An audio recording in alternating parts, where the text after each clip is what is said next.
In 2016, I died and am living in an alternate reality. Everyone is completely and horribly different and wrong. To clarify before reading on, the changes in everyone in my life was instant.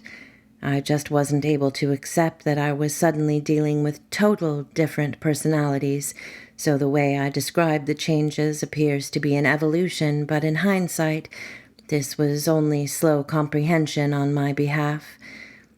My whole life, I've always had tons of energy. I'm an artist, a dance performer, a fitness fanatic. I loved renovating my home, gardening. I've traveled a lot. I raised my daughter solo and managed to work, study, paint, keep fit, travel, and raise her with love, joy, fun, and with ease. I've had issues with anxiety and depression at times, but I've managed it well enough to have a rich and full life.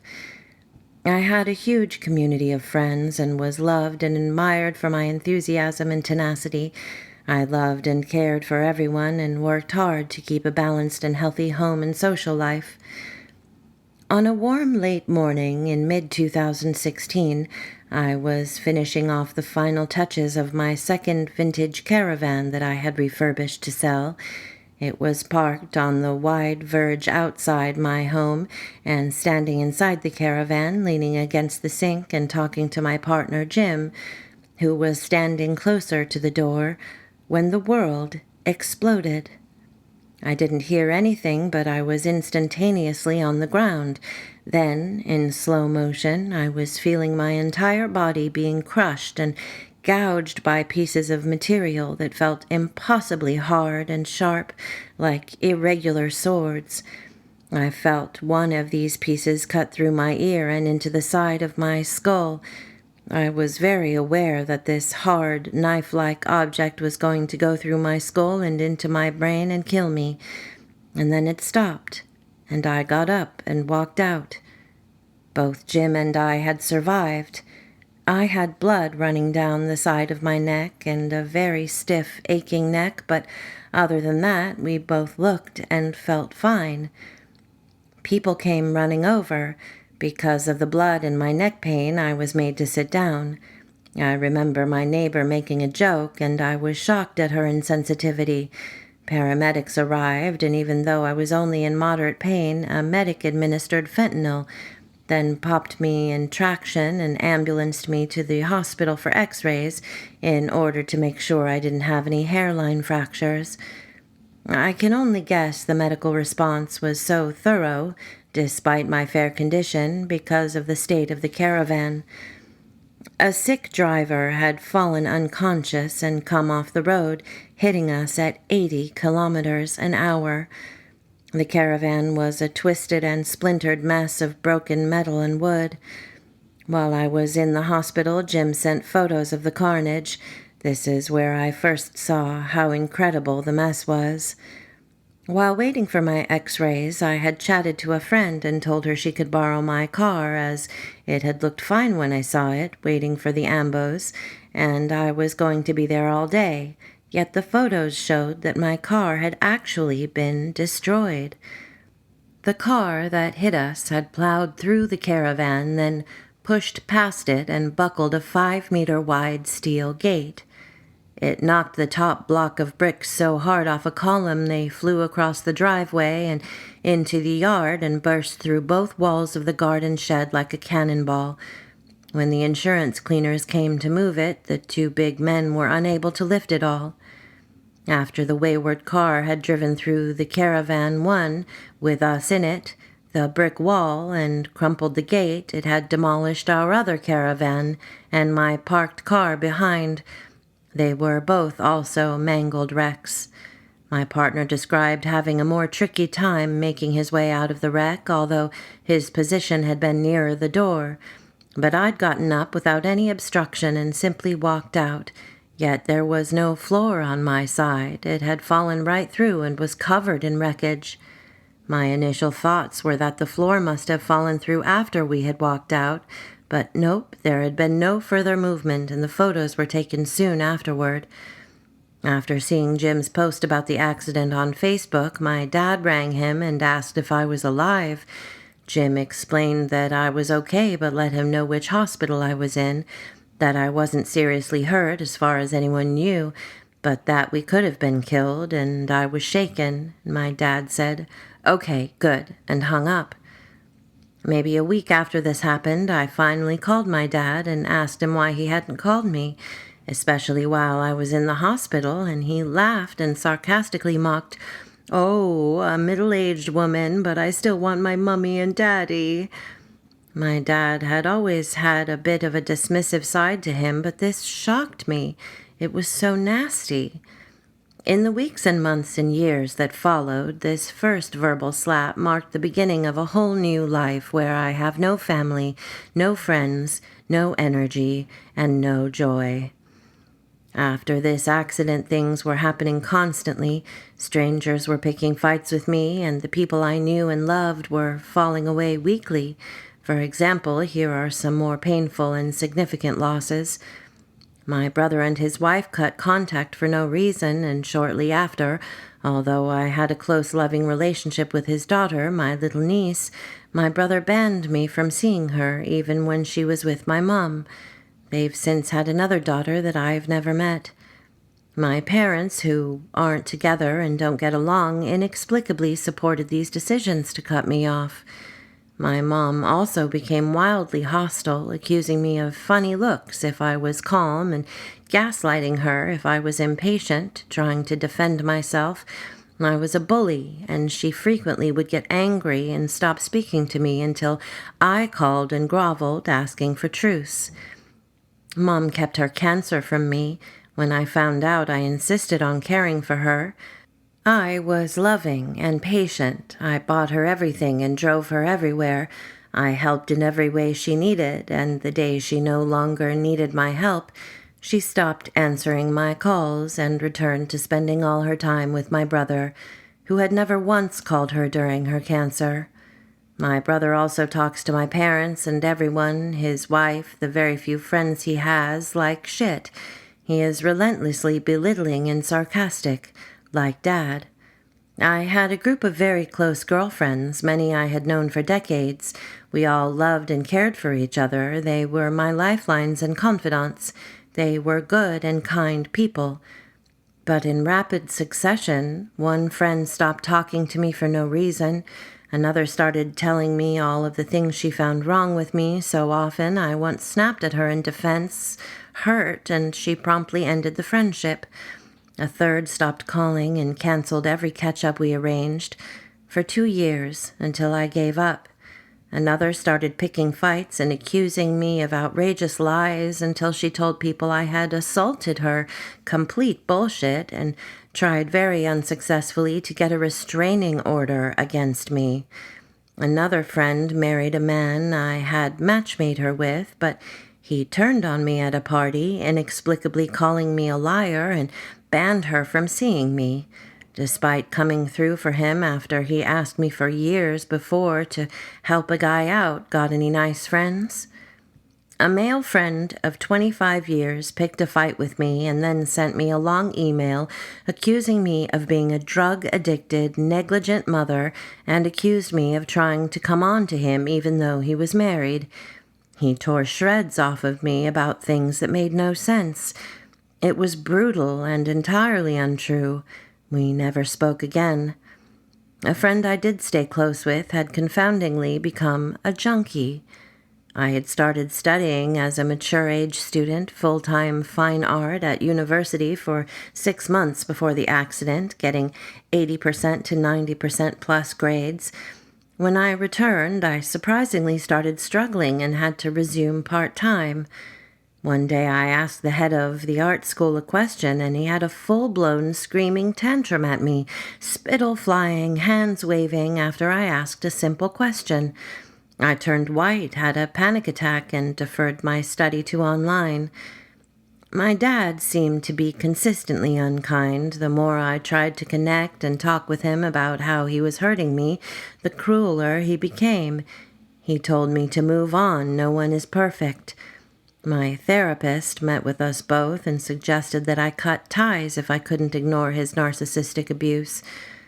I was now without family. I had lost almost all of my close friends, and I was studying at home.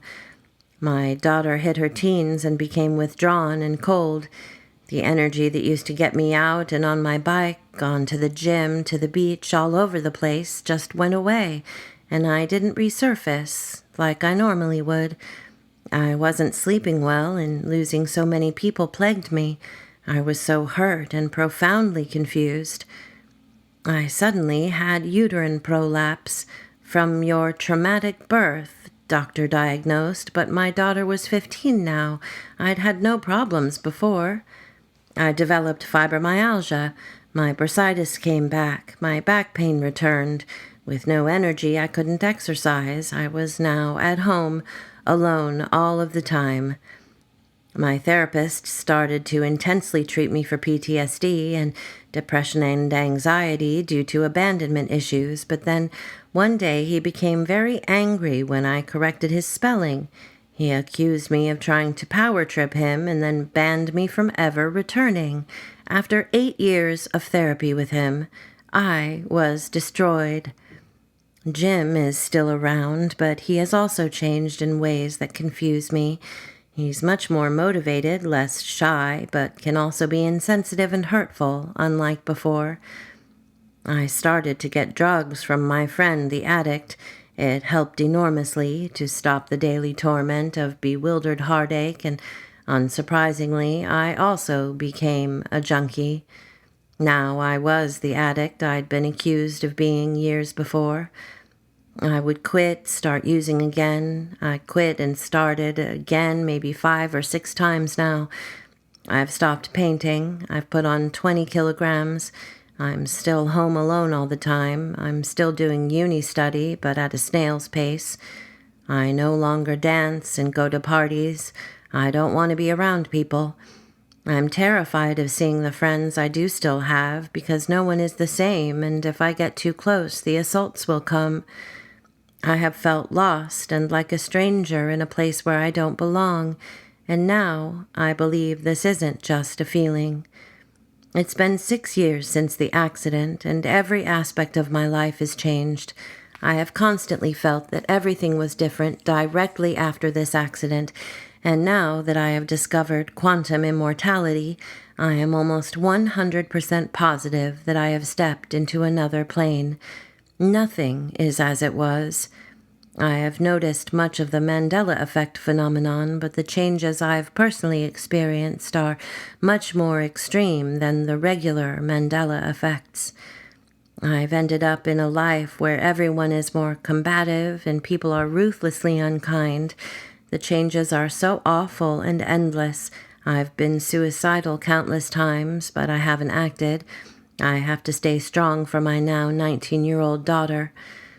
Sorry for the long post. If encouraged, I will edit and rewrite to be more succinct. I also apologize, as this is a dark and miserable story, but this is my reality now. If anyone is concerned, I am no risk to myself or others. Note: there are unexplored aspects to this story, like my perception of no crash site when I walked out of the wreckage. I'm happy to elaborate my theory around this if there's any interest.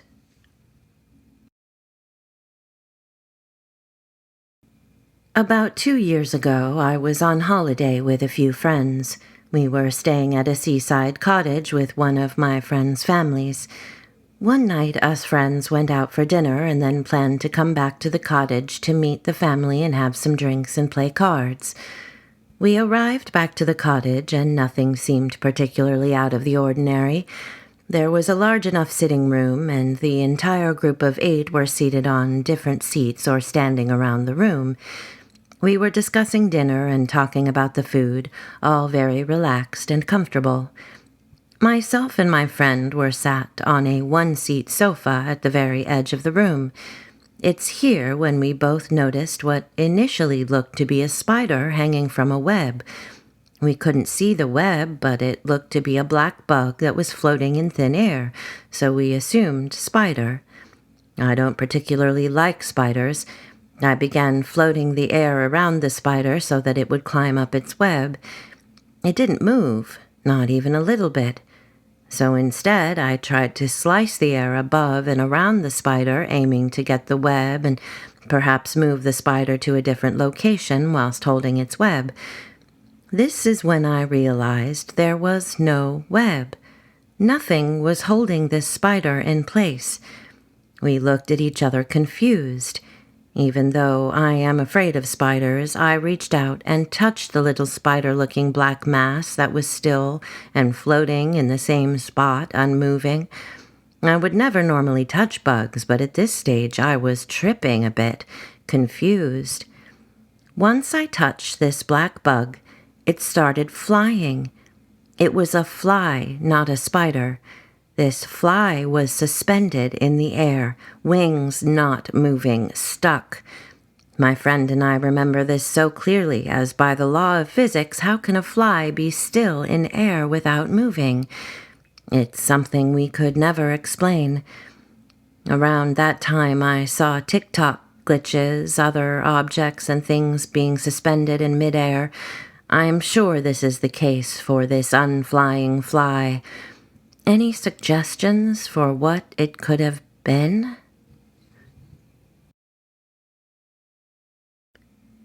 I live in a small single apartment and have been here for about 5 years.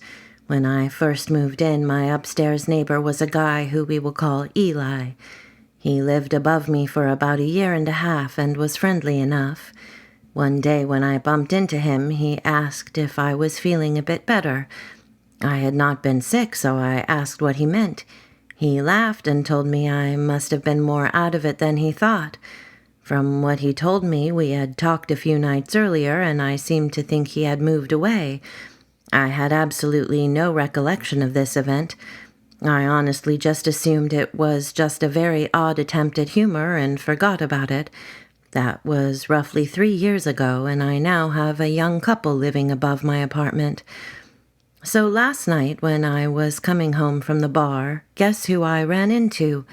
Eli was walking up the sidewalk to what used to be his apartment. I was a little tipsy, nowhere close to drunk, so I happily greeted him and started making all the usual catch-up small talk. Naturally, I asked him what he was doing back here, and he was as confused as I had been. Somewhere in our interaction, I suddenly remembered the conversation from years ago, and I must have turned pale because he asked if I was feeling all right. I assured him I was fine, but when I went inside, I left my door open slightly, and sure enough, I heard him unlock the upstairs door and go inside. I'm really not sure how to feel about what happened, but I've had this surreal feeling ever since. I'm not sure if this is a glitch or something else. It just happened a few minutes ago. I was walking through a plaza across the street from my house to run a few errands. As I was walking, I noticed a shortish man in a blue t-shirt and a pair of jeans with white hair. He seemed very familiar to me, so I was trying not to stare but kept looking at him. He raised his head when he noticed me and smiled. This man was identical to my recently deceased grandfather. My grandfather was a Lithuanian man with very distinct and beautiful features, clear, almost transparent blue eyes, high cheekbones, great smile. I've never met anyone else who even resembled him. Not just similar looking, but identical, carbon copy. I immediately got goosebumps. I was too weirded out to stop him, but another man was walking in my direction after passing this doppelganger of my grandfather, and he noticed that I was shook. When he asked me what was wrong, I said, "I think the man who just walked by was my grandfather." He didn't understand why it was such a big deal. I showed him a picture of my grandfather and asked if he could confirm that the man we had seen was the man who'd just walked past. He said he did see him. It was certainly him, just a moment ago. I pulled the obituary up I had saved on my phone. He confirmed it was definitely the person who'd passed us, but when we looked behind us, no one was there. He was speechless. I was speechless. I'm really wondering what just happened here. Hello, all. I have, at least what I find, a very interesting singular occurrence. Do note I am a skeptic, although I am very open-minded and accept the possibility of some things existing or occurring outside my or anyone else's understanding. In fact, I am very intrigued about the Mandela effect and glitches happening, despite my skepticism, but that is enough about me. Yesterday, I was wandering around my hallway when I noticed something new, to say the least. On the rightmost side of my hallway heater, presumably dating from the 60s, from when my apartment was built, I noticed something peering behind the green coat of paint I've never seen before, and obviously I've been through my hallway many, many times before. In large, for a word on a heater, blocky capital font, it read, Holly. I planned to take a picture, but I had a ton of academic work to do and eventually forgot. Today, I went searching for the logo again, and lo and behold, it wasn't there. Not even a trace. Where it was smoothed over paint like there has been for years, not even an indentation. I told my mom, and even she had no idea what I was talking about. I searched online but couldn't find anything matching what I saw. Just thought I'd share this here since I find it interesting. So, at the end of the last school year, my twins graduated from elementary school. As the kids were saying goodbye to their friends for the summer, some of us parents were standing around and exchanging numbers so the kids could set up times to see each other. One of my daughter's closest friends is being raised by her grandparents. Well, grandmother and step-grandfather. The grandfather introduced himself as Bob and asked to exchange numbers, which we did. I didn't talk to the grandmother as she was turned away talking to someone else, and I didn't get a good look at her. A couple weeks later, we had arranged for the girls to get together. I went to their house to drop off my daughter. The woman looked familiar to me, and she recognized me. She had dated a man I knew named Bob, but not the Bob I met and exchanged numbers with. He was a very close friend to one of my close friends. Let's call my close friend Liz. Liz and I did everything together for years, although we had had a falling out and hadn't spoken in about 5 years or so at this point. But when we were right, we were always together, and she moved in with me for a few months after her house burned down. Bob was a member of her church and a very close friend to her. We were younger than Bob by about 10 to 15 years, but she had a major crush on him, which he didn't return but still stayed close with her. We went on camping trips together. He was in my house many times. We played cards together. I was at his house several times. So when I say I would recognize him on sight instantly, I cannot overstate the fact. There is no way I wouldn't know him if I was standing and talking directly to him. Plus, he would recognize me and would talk to me in a familiar way. So now the grandmother is standing there reminding me how we know each other. She dated Bob for a bit. She had played cards at my house, and I had seen her at his house. It was just a few times, almost a decade ago, but I did recognize her as someone I knew. And as far as I knew, she and Bob had split up. So when she mentioned her husband, Bob, I thought it was funny that she had married another man named Bob, but it is a common name. And the man I spoke with and introduced himself to me as Bob like we were meeting for the first time was not the Bob I knew. He had snow-white hair and the round paunch elderly people get. He was soft-spoken and looked like a generic grandfather. Except the next time I saw the grandmother, the girls saw a lot of each other, so we saw each other regularly. She again mentioned Bob and referenced something the 5 of us, her, Bob, my husband, and I, along with Liz, had done together. I was confused. She just said she married the Bob I knew. I started asking questions in the guise of just catching up. Yep, she meant the Bob I knew, her now husband, who I had spoken to, and neither of us recognized each other, which was impossible. But sure enough, the next time I was there, Bob was home. Salt and pepper hair, fit for a man in his 60s, rugged, very distinctive looking. He greeted me like I had just seen him the other day and spoke to me in the familiar way I would expect from him. This was not the man I spoke to at the school and exchanged numbers with. I have no explanation. And no, it wasn't the real grandfather, as the grandmother's first husband has passed away many years before I met her. I stated he was the step-grandfather at the beginning. I know this is long, sorry. So who did I talk to? And gave the number of the grandparents if it wasn't Bob. I wish I had gotten a good look at the grandmother that day, because I think she wasn't the same person either, but like I said, I didn't get a good look at her, but I can't be sure. And why would Bob introduce himself to me like he didn't know me when we clearly would recognize each other on sight?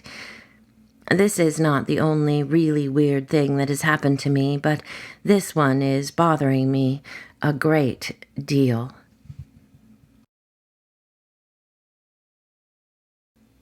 I live in an isolated small town in Illinois. Me and an old friend used to throw around this LED Frisbee during the summers. The light is in the center of the Frisbee with a small battery. It's well balanced and made durable. If the battery is low or moved out of place, the light can go on or off just like a flashlight. This particular summer, the battery was at half, and it was visibly noticeable for longtime users like my friend and I, still pretty bright and definitely usable at night. So as usual, past 8 p.m., we head to the empty four-way down the road. The way we would position ourselves is both of us on the same street with a crossroad between us, very far apart. I was slightly under some trees, and my friend was in an open area, pretty much. It was just before dark, and you could see everything, but still very dim lighting. Now, the road we played on so happened to line up with an airliner flight path. I watch the stars, so I know many of the main flight paths above my area, small or big. This was a flight path for bigger planes. Not the massive jets, but you can clearly see they are commercial airliners. So this one night, as we were tossing the LED Frisbee around, the exact moment an airplane was over us, at least 30,000 feet, a gigantic circular light surrounded me and my friend for about 1 full second. Now, this light didn't move, fade in, go across the ground, swipe, or have any movement. It literally was a still, full circle of very bright light directly on us. I missed the Frisbee catch and instantly jumped into the ditch without even thinking. My friend paused on the road. In a very scared voice, he asked if I had just seen the beam of light. We met in the middle of the four-way, puzzled at what we had just seen.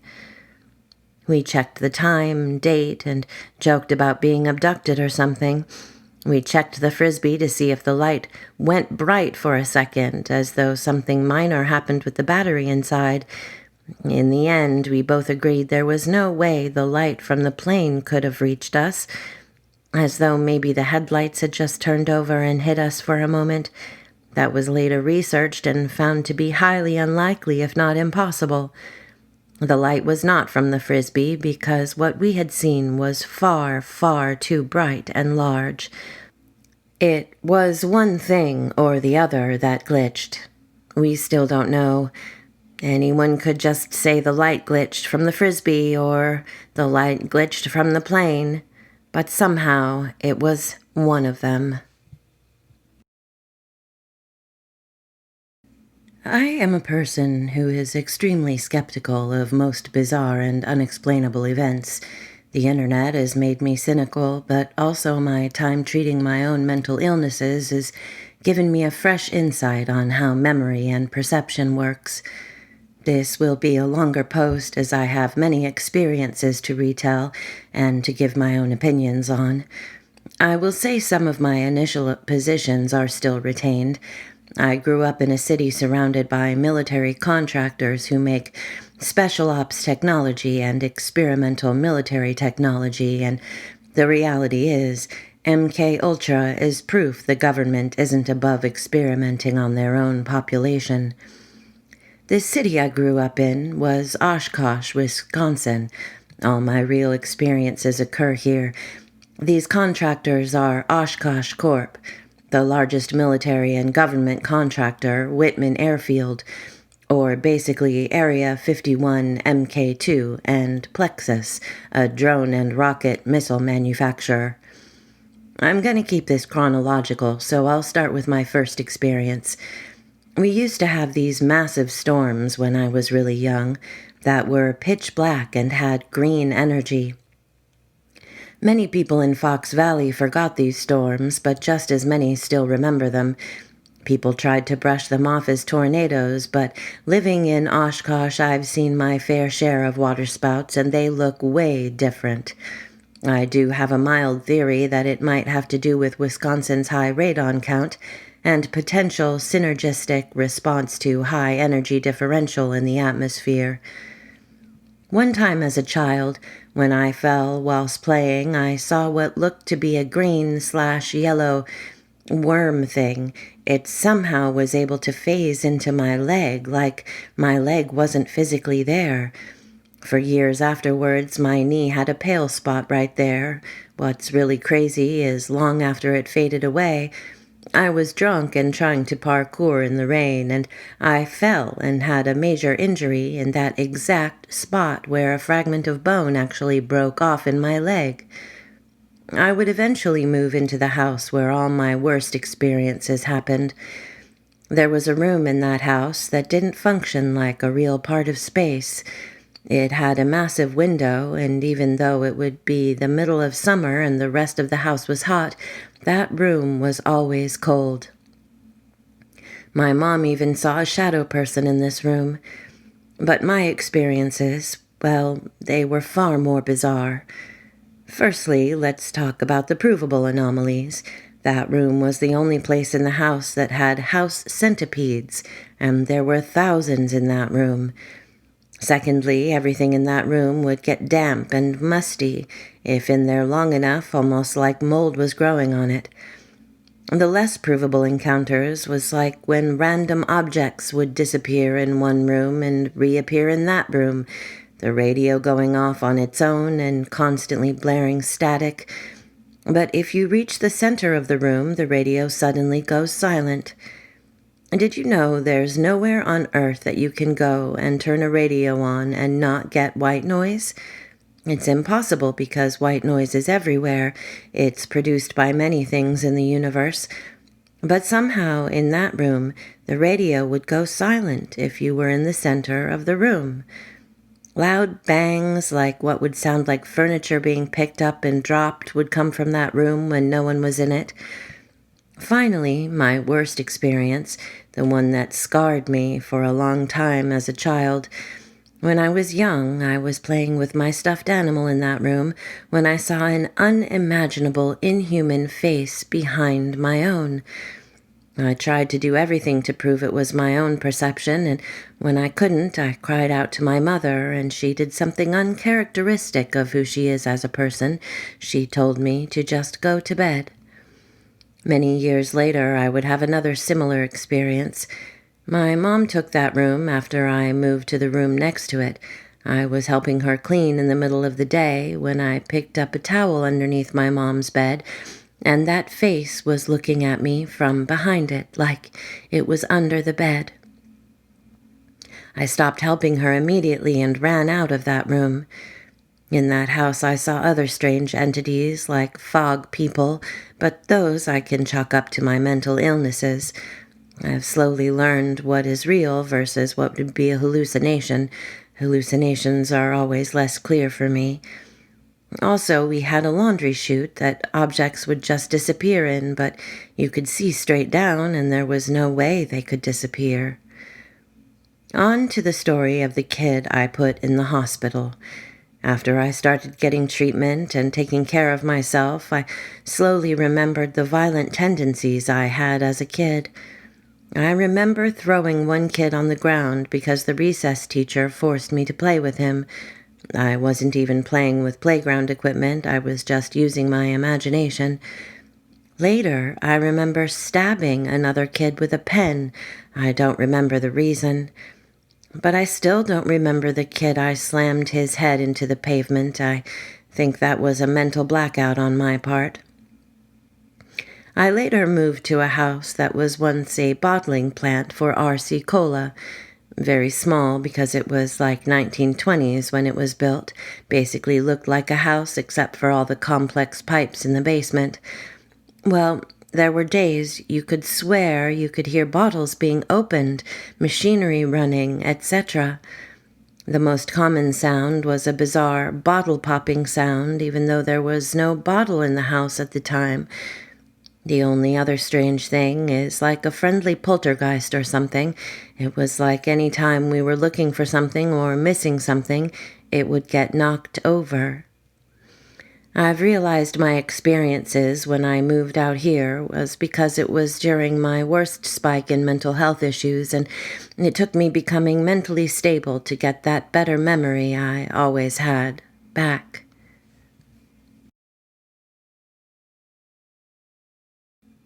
I am a Cherokee Indian Meda, a Cherokee word for prophetess. So tons of really awesome paranormal stuff happens to me constantly. I always say I'm so sad for people that don't believe in the true blue magic of life and reality because it's as if they only get to see life in black and white. Sad that I'm sure some people won't even believe this, and that breaks my heart. I swear on my daughter and the spirits this is 100% true and not one bit exaggerated. Anywho, I was around 16 and was with my first ever love, who unfortunately wasn't the greatest influence, and my cousin. We were getting a ride home from my ex's best friend, who was also my cousin's boyfriend, and he was on a lot of Xanax. We were weed smokers, but nothing else, as I've always been a good girl. It was very late at night, and we didn't want to bother our parents to drive an hour out to pick us up. Besides me being a Meda, we know the spirits always have our backs. He kept on slamming the brakes, thinking it was the clutch, which was so annoying. But the worst was when he would completely fall asleep at the wheel and we had to scream at him to wake up. Well, fast forward and we're on the interstate and he's flying. We keep asking him to slow down, which he does, but then being on Xanax forgets and inevitably speeds up again. One time he sped up fast and fell asleep at the wheel right as a massive curve in the road happens, and of course our screams were to no avail. My ex started punching him, also to no avail, so we just screamed and braced for impact as soon as we saw the car inches from the concrete wall. As we braced, we either closed our eyes or covered our faces and screamed in terror to then realize nothing happened. So when we all open our eyes and look, the car is going perfectly straight, and we're long after the massive curve. We were so shocked and still to this day talk about it. We always wonder what really happened and what we would have seen had we not closed our eyes in terror. Edit. I really think that if any of us would have opened our eyes, we would have wrecked. I love to study a lot of quantum physics, and I think the whole wave particle thing applies here. Only when not observing can the particle become a wave and act spooky. Edit 2. When we opened our eyes, he was still out.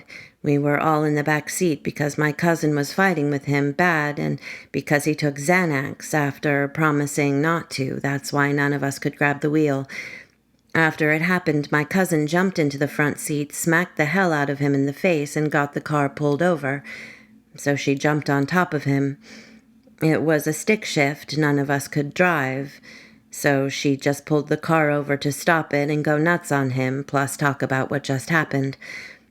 Also, I am trying to post a pic of me in my beautiful regalia. It makes me look like a beautiful giant bird with all the feathers and the massive wings that span like a foot past my hands in both directions, and the tail feathers on my back. It's so beautiful. For the meanies saying I'm lying about who I am. Hello, my Vickies. Thanks for listening. If you like what you heard and you haven't subscribed already, please do, and hit the like button, as they're both very helpful to my growth here on YouTube. If you have a suggestion or simply want to say hello, please leave a comment below. If you have a story of your own you'd like to share and possibly have read on the channel, send it to me at veronica45stories@gmail.com. Link is also in the description, as are other ways to support the channel if you feel so inclined. I post every Tuesday, Thursday, and Saturday by 5 p.m. Pacific. Thanks so much for being here. I appreciate it more than words can say. And until next time, be good.